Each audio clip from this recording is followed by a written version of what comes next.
ஆசையில தொட்டு புட்டேன் நெஞ்சுக்குள்ள ஜல்லிக்கட்டு புடிவாரமானே ஒரு கடிவாளம் போட்டேன் மலை நாட்டு தேனே ஒன்ன மடி மேல சாச்சேன்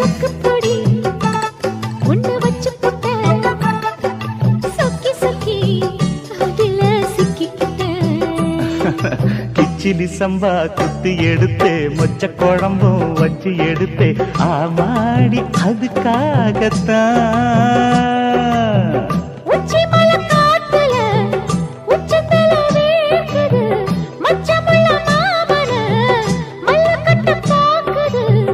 பக்கம் வந்து